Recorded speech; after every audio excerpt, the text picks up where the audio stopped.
No, you're good. Because together we are stronger. Individually we are stronger. Remember, every single phone counts.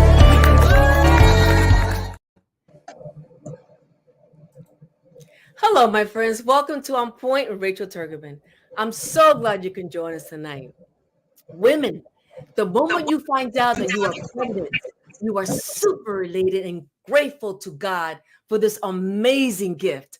The great news is that now you can hire a doula to help you every step of the way of your fascinating journey to motherhood.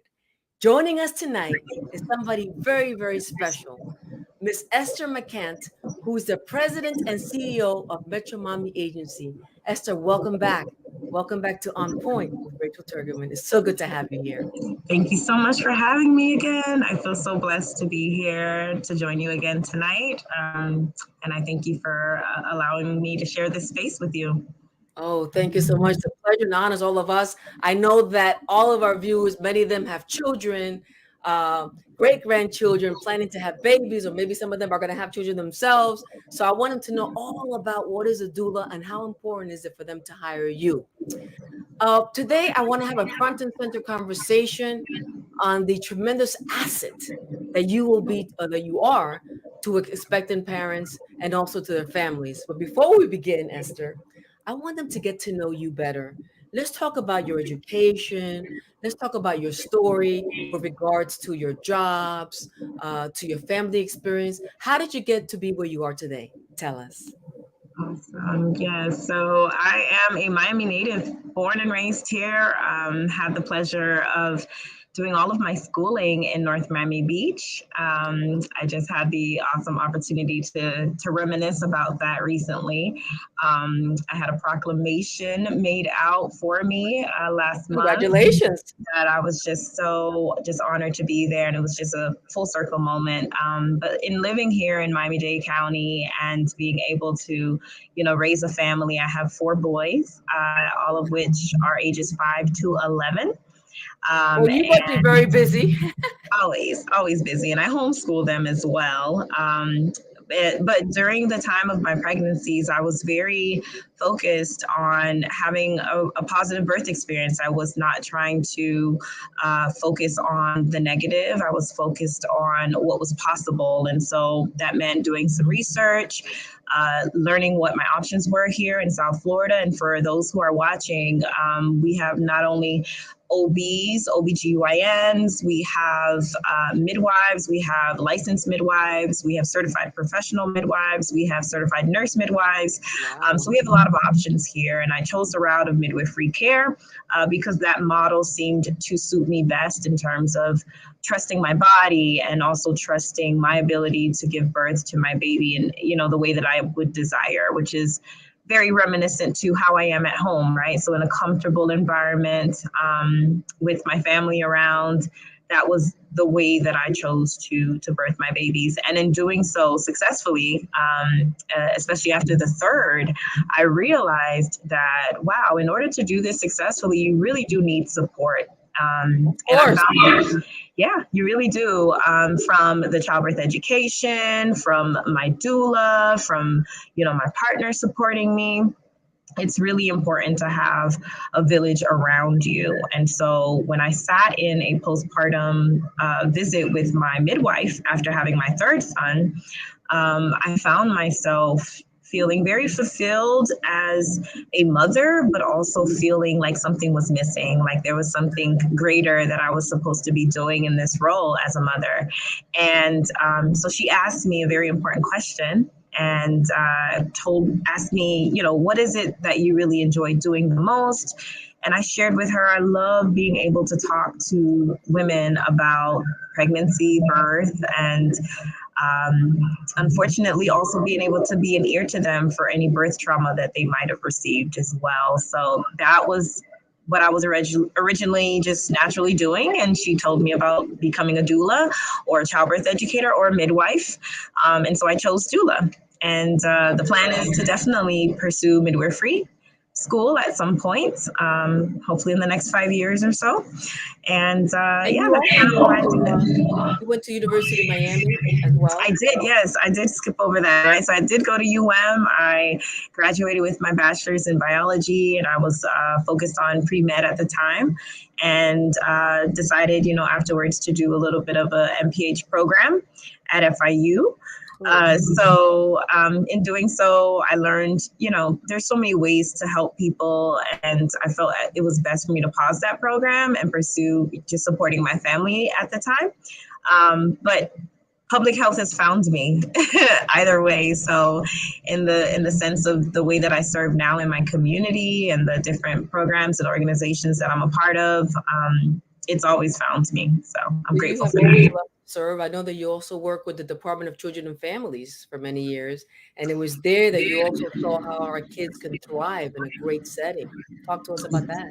Yes, yes. So in working with DCF childcare regulation, I learned, what it takes to ensure children are in a safe, clean, healthy environment, healthy for not only, their minds, but also their bodies. And so I really flourished under the leadership of my supervisor at the time, because I learned the ins and outs. I learned about regulations. I learned about compliance. I learned about the childcare industry in general. And it helped me as a new mom as well to figure out where is the best place for me to place my child.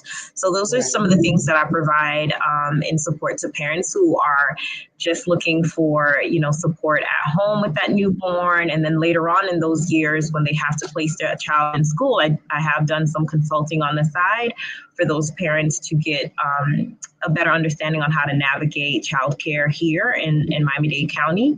And so, yeah, that's a little bit about, my background. Love it. I love it. So for those that missed our first interview, let's define what is a doula so we're all on the same page. Tell us. Absolutely. So a doula is a trained professional who is trained to help a family, expectant family, to navigate their pregnancy before, during, and after the birth. And the way that we do this is by providing support that's informational, emotional, and also physical. So we physically will support that mother once she is in labor at her home, until she maybe arrives at her hospital, depending on if the hospital's policy will allow us in, which during COVID, that's been a change that we've been experiencing. And then we can continue to provide that support virtually as well. And then after the birth, if we are physically there, we help with lactation to ensure that that first latch goes really well. And after that, once the family is home, we are able to visit them in home. So I usually conduct my visits within the first week of the baby's life, so that if there are any issues with breastfeeding, I'm able to identify them and address them Guess as what? soon as possible. I'm sure that a lot of our viewers that are watching are saying, yes, breastfeeding is an issue. Because I know it was an issue with me. It was very difficult with my daughter because I wanted to make sure that she got all the nutrients and I wasn't sure if I was producing enough milk. So Right? your help is amazing. Now, in hiring you during, before, and after, there's a lot of things that you do, and I want our viewers to get a clear picture of the services that doulas do. For instance, a birth plan. Talk to us about a birth plan and how do you help with pain management and writing down what the wishes of your client is. Elaborate on that a little bit. Yes, absolutely. I actually told a prospect client this week, the birth plan is mandatory. It's not that I assume the birth plan will happen exactly as it is. Nobody can guarantee that, but there is a special process that I go through with my clients to help them envision and visualize the birth that they desire. And it's more likely when you have the education in our prenatal visits that you're better able to understand your options and make better choices during labor. And so the birth plan is essential also because we utilize it as a tool to communicate with our providers, to let them know this is what I desire, this is, what you should expect from me. And then it's also a way to engage them and find out what your provider might have been expecting to do, right? And kind of identify you as what type of patient they might expect on the day of your labor and on the day of your birth. So I love creating the birth plan with folks. I really enjoy it, and I try to have it knocked out and done by 36 weeks. So nobody's stressed or worried, still confused about their options. Everybody's certain, and we're just waiting on baby to tell us when baby wants to arrive. I love it. And also, let's also give credit to the amazing physical support that you give to expectant moms. For instance, I know that when I was pregnant, my back was always hurting me. So I needed someone to massage me, right? You do massages also, you do acupuncture, like maybe press. Talk to us about that, like the physical support that you provide as a doula. Right. Yes. So physical support requires me to have careful observation of the laboring family, right? Both the mom and the partner sometimes needs that massage, right? Those shoulders get a little tense as the adrenaline is rushing. So I do use a lot of hands-on techniques as I see the labor progresses and the need for my hands to be on her progresses. But the other thing is aromatherapy. The other thing could also be different tools that I bring in my doula bag, right? So it's like this bag of tricks, and it's filled with tools like Rebozo and different tools that will help to facilitate relaxation. But I think most importantly, I do want to note when it comes to hiring a doula or working with a doula, it's also about the things that aren't in the bag, right? The things that I show up with. Right. And so that's that experience, that understanding of what's normal in labor, to get you to the hospital on time, to make sure you're not getting there too late and having a baby in the car. Right. Like that's something we don't ever want to happen. No, that's scary. Yeah, it's a scary thing, and for some people a little traumatic. And so I definitely use, my expertise and my understanding of how labor progresses to guide me in supporting you. And that alone, that reassurance and telling you are exactly where you need to be, you're doing amazing, you're phenomenal, that encouragement, those words of encouragement, those affirmations that we, develop and talk through really help a family make it through to the very end and Absolutely. enjoy, And just the fact, like you said, like having your presence, brings the expectant mom with a lot of calmness and serenity, and even the partner, the husband, he is just as excited and just as nervous as the expected mom as well. Yeah, So you provide a lot of support for the partner, and you also educate the partner as well. So you're like an angel sent to the family, really. I mean, an amazing blessing, right? Because you also, let's suppose if yeah, you are. Let's suppose if an expectant mom, wants some ice chips, and the partner's exhausted, so he doesn't feel like getting up and going to the refrigerator or helping her go to the bathroom when they're at the hospital. I mean, there's so many different variables going on. Yeah. So elaborate on that too, because I want people to listen that your work is incredible. Talk to us. Yeah. I think about, what I think about is a recent client where she had her partner right there close by. We sat in these classes, etc. But I don't know what it is. Sometimes the retainment of everything, I don't know if that's the word, how they retain everything and how it plays out in real life, you tend to see, for those who understand the role of a doula, they reach out more, right? In those early phases of labor. I think this is labor. I don't know if I'm timing them correctly. This just came out, when I wiped. So all of these things are questions that need to be answered now, right? Because they immediately can either stir up anxiety or also stir up fear in someone. Right. And that can potentially impact the labor. So for those partners, I'm helping them navigate those early stages, saying, hey, maybe it's time for her to rest, asking specific questions about what their day was like earlier in the day. And they find that very helpful because, one, partners are not always ready. They've just had a full day of work probably. Right. And they're exhausted. And so they want to know that I can come in the wee hours, 2, 3 in the morning and stay up with mom. And yeah, they open the door and they say, wow, am I glad to see you? Glad to see me. Yes. And then they go to bed, they sleep. And then I wake them up when it's time to have their baby. Exactly. So let's talk about whether they decide to have it in a hospital or have it in the comfort of their own homes, wherever you go. The environment, I know, is extremely important. And having you as a doula next to an expectant mom, They can tell you, listen, I want you to put this type of music in advance. When I'm in the labor, I want you to put this type of music. I want you to dim the lights, or I want you to not dim the lights. Whatever works for them, whatever gives them the calmness, you are there at their beck and call. Go ahead, tell us. Yeah, so another cool example I can share with you, a story, is it doesn't matter how long the birth is, right? Because ideally you want to get your investments worth, right? You want me to, clock in and make that time worth it, right? But it doesn't matter how long it's been. So I've had clients, upon arrival, within an hour, I'm guiding them to the hospital because I know it's time for them to have their babies.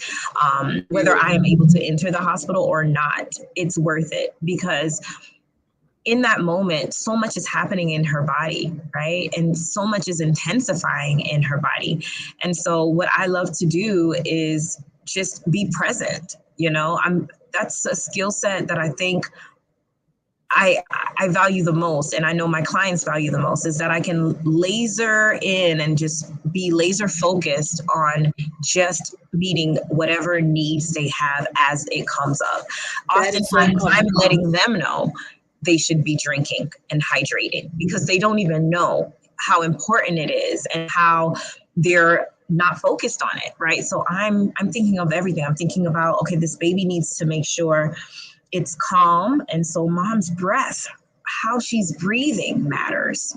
Okay. How calm she is in her body, the tension that she holds in her body, and how relaxed. Unless you are pregnant and unless you've had a child, you know how much that hurts. We as women know how much it hurts. And to have you as a doula next to us, that you can hold our hand, and you can also, if you want to, if we want to scream, we scream together. If we want to moan, we moan together. Whatever it takes. I know how intense it is. Thank God I had my family back then. But I already told you in the last show with my daughter, I want to make sure that we also have you as an expert, so we will be hiring you as well, because it's not an easy thing to give birth. Yes, it's great that that people can get pregnant, but we have to give the support to the expectant moms, because it is the most, how can I say this, the strongest pain I, Rachel Turgeman, has ever experienced. But by the same token, I'm so grateful to God that we're allowed, to have these babies, and to give us this gift from heaven, because there's nothing better than to feel that that you're a mom, and to know that you're a mom as well. Now, Esther, let me ask you this: is there any data-driven evidence that says that expectant moms that hires doulas like yourself have more healthier babies than not, and are there less incidences of medical intervention? Yes, and on some levels, yes, in the sense that mothers who are able to have doulas, they are less likely to have a cesarean section. They're less likely to need oxytocin, or synthetic oxytocin, or Pitocin as it's called. They're less likely to need any pain medication. And they're less likely to look at their birthing experience in a negative way. They look at it mostly in a positive way, right? And so if a mother is experiencing labor in that way with minimal interventions, then usually, yes, that reduces any risk to the detriment of the infant as well. So that's something to take note of. The other reason why doulas specifically, when we look at a Cochrane review, if you take a look at some of this data, doulas specifically are not technically in the woman's social circle. Right? We're not, best friends, although I have been a doula for some friends. And so because of that, because we're coming you could become best friends. I mean, when when you deal with my daughter, when she gets pregnant, I want to be, she wants to be your best friend. I want to be your best friend. Why not? Yeah. I mean, honestly, even the color in my logo, it stands for that BFF, BFF before, during, and after the birth. That's me, So I do become friends with my clients afterwards, for sure, and throughout the process. But it's something about coming into it with an objective view, not subjective, not led by only our emotions and our attachment to the mom. That's how we're able to provide support that's a little different than just the partner or a mother or a close friend in their social circle. So that's something that we've noticed as well. So that's really important to note too when we talk about things like the epidural or certain pain relief medication. Sometimes that has the potential to decrease the baby's heart rate depending on just certain circumstances. And in having a doula, for example, myself, I'm a hypnobirthing childbirth educator, and majority of my clients do not use the epidural. I love that. Yeah, and They so don't use it. they don't use it, or they don't need it. I actually had a client, her epidural was not her epidural, but her anesthesiologist came into the room. They usually introduce themselves and check in, and at the time she says, no, I don't need it, we're good. And then they came back in to check in, and literally upon just watching my client just breathing, relaxed, quiet, calm, he's like, you don't really need me here, you're doing this, you're doing great. And then he walked out the room, That's a great thing. I appreciate that so very much, because, when it's not necessary, we can actually have some really great outcomes.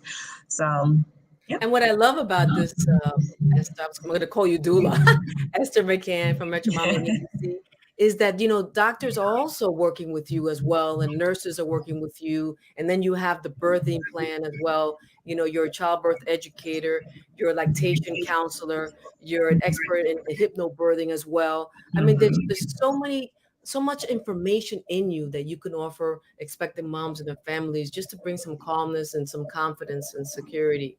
And I think that's wonderful. Can we talk a little bit about how can we avoid, as much as possible, as much as humanly possible, how can we try to avoid miscarriages? Any particular tips? Oh, yes, definitely. So number one, I definitely encourage nutrition. Good nutrition, especially when we talk about things like, fish oils and healthy omega-3s. Those are some of the best ways to make sure that your baby's brain is developing appropriately, to make sure baby's eyesight is also on point, and also for the mother as well. There's huge benefits for her as well. So I definitely encourage good nutrition. That's something I actually work on. And I actually outsourced a wonderful colleague of mine to help with my clients' nutrition. So one of the things that we have noticed too is for those moms who tend to be obese or morbidly obese, they have higher rates of preterm labor and can potentially have miscarriages as well. And so when I have a client who comes in that is her BMI is a little too high, then what I would advise her to do is to connect with that person, that colleague of mine with the nutrition piece. He's also a personal trainer and in season. Just want to shout him out real quick because that is huge. That's like the main thing that I know definitely contributed to a wonderful birth experience for me. Each and every birth I got closer and closer to eating only whole foods, taking supplements, and good exercise is also another thing as well. But also things like stress reduction and managing stress is also stress can also help to reduce the risk of preterm labor. And so stress is a big one.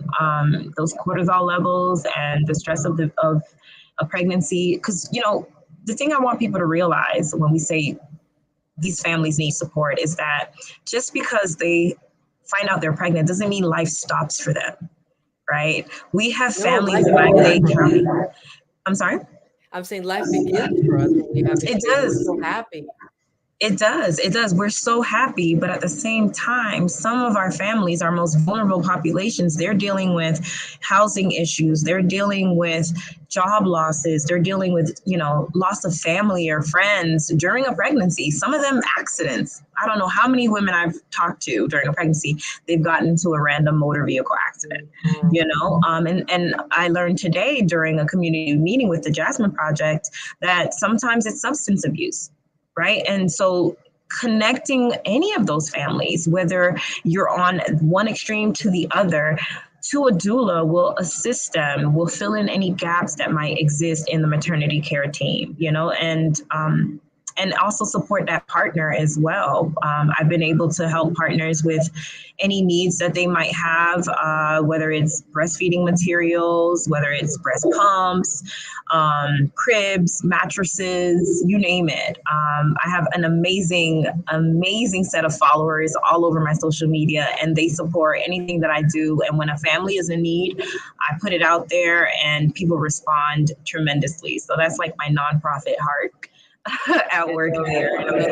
So what do you say to all those people that are out there that want to get pregnant, but they love to have their drinks? It's Friday night, let's go have drink, or they like to smoke. What do you say about those issues? Yeah. So interestingly enough, when people find out that they're pregnant, they tend to try to stop those behaviors, right? And so to better facilitate fertility and facilitate a healthy start to your pregnancy, you want to start to model those healthy behaviors now, right? It makes it a lot easier than to just go cold turkey, right? And so you want to give your baby the best. We already know firsthand smoke and secondhand smoke and even thirdhand smoke can be detrimental to one's health. And thirdhand smoke I didn't know about was actually like that smell, that scent you get on the clothes and the furniture and the scent that kind of stays. That's thirdhand smoke, and that's not helpful to a healthy breathing environment for a baby. And I think that, Esther, we need to sacrifice as parents. I know that, obviously I don't like to drink anyway. So for me, not going out on Friday nights and having a drink. I can go out on a Friday night.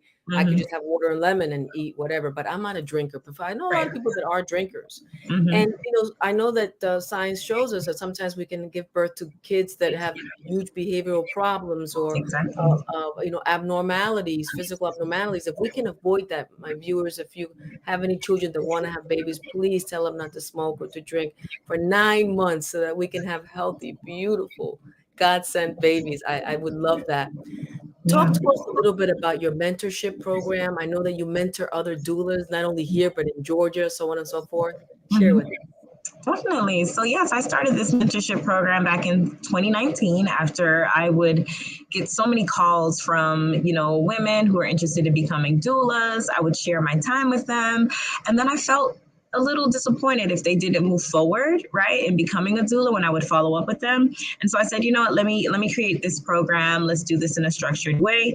And so what I've done is consolidated all of my business coaching that I've received, and I am literally spewing it back out in this view with this lens of birth work, right? And so the latest program that I'm going to be launching is called Diversify Your Birth Work. And what I believe is that as a doula, not only can you meet the needs of your individual clients, but you can also meet the needs of your community. And so the intention of this mentorship program is to further develop and provide professional development for doulas who are interested in making a bigger impact than they are currently making, to also provide the mentorship that's often lacking after a doula is trained.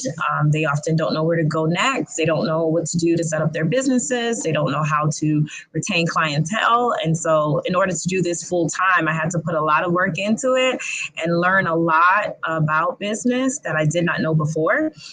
And in doing so, I just want to share that knowledge and expand the reach, because we know when we have more doulas, particularly doulas of color, we can start to impact these large, racial disparities that exist when it comes to maternal infant mortality rates and also maternal mortality rates as well. That's outstanding. So I don't know if you know this, Esther, but we're also on 12 podcasts. So for the podcast, can you please give out your website so that they can also look you up? And of course, our viewers here. Yes, if you're listening, I hope. Yes, if you're listening, you can find me at my website, metromommyagency.com. That's metromommyagency.com. Absolutely. And your phone number?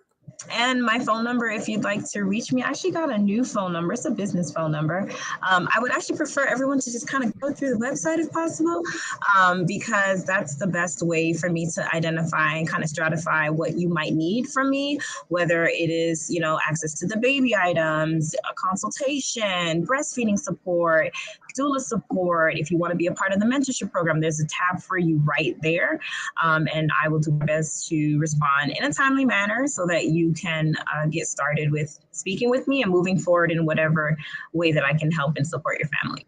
So let's have healthy babies. Go ahead and hire Esther McCant. Unfortunately, we're running out of time. Esther, I want to thank you so much for joining us tonight on Point with Rachel Turgeman. Is there a last minute message that perhaps you would like to leave all our viewers with tonight? Yes. So I didn't go into too much detail, but the big news is that I did receive a grant that I will definitely share more about. And this grant is literally the epitome of me taking literal baby steps to increase my understanding of the problem that I'm trying to solve as a doula. And so I would encourage those who are out there, if you have identified a problem and you feel like you have the gift and you've been called to solve the problem, please take those baby steps, because they can actually potentially lead to other people seeing your vision, being motivated, wanting to be a part of it, and wanting to push your vision and your dream forward. So for those of you who are still dreaming out there and you have goals in mind this year, don't be discouraged. I want to encourage you to seek out that dream team, the people who will support you in your vision, and go for it, because it's absolutely worth it. And I can't wait to tell you more about the grant later. Just definitely stay in touch on my website. And thank you so much for having me, Rachel. Oh, thank you so much, Esther. Thank you for sharing with our viewers why your role is so important in our fascinating journey to motherhood. Keep up the fantastic work. We'll invite you back on Point with Rachel Turgeman later on in 2022. So we'll talk to you really soon. Thank you for showing up on Point with Rachel Turgeman. And to all of you, thank you so much for joining us tonight. Please remember to subscribe to my YouTube channel, On Point with Rachel Turgeman. Remember that keeping informed and staying connected allows all of us to make the right decisions. Stay healthy and safe. Bye-bye for now. No, you're good.